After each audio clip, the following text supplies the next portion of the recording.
So when I started building a satellite constellation, like the sky was the limit. Like, what am I gonna do? I'm gonna save the water. So Fleet Space Technology is on a mission to build a constellation of very small satellites to solve the biggest problem on Earth. And the first one that we're tackling is looking for critical minerals, the minerals that kind of underpin the energy transition of humankind in the next 20 years. So I've heard you say your satellites are quite small. They're the size of a pizza box, right? Correct. Tell us what's different about your satellites versus a traditional satellite. My vision and my dream was the traditional satellites, we're talking about billion-dollar big satellites, probably as big as a bus. So it's always been kind of the game of the big guys or government. Stage separation confirmed. It makes me feel lucky that this is the time where I'm alive and I'm contributing. You know, even if I'm not in Silicon Valley, even if I'm not the usual profile of a CEO, founder of a tech startup, I am contributing to something big. I was very fascinated about the world had to go through this amazing energy transition.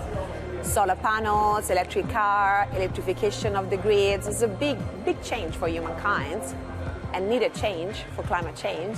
And then you look back and then you realize we need 40 times more lithium, 4 times more copper. And then it's kind of counterintuitive that to save the world, we need to drill it. So this is what I got passionate about. Yes, we are trying to find critical minerals so we can go to net zero faster. Like if you look at Fleet critical minerals application, we found a solution so you can find critical minerals, but reducing 90% of your drilling. So using old data, so you can do 3D maps of the underground without drilling. They actually send amazing, waves that you can listen to for a few days and map up to many, many kilometers and say, okay, this is lithium, this is copper, this is rock. Do you ever think about looking at Mars, other planets? Do you do that? Of course we want to do that because Elon Musk and NASA are going to Mars and going to the moon. And interesting things about this new space race that we are not just going there to put a flag, we are going there to stay.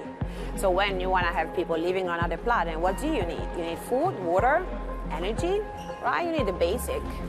So this space race is less about rockets and more about how can we sustain our humankind on other planets.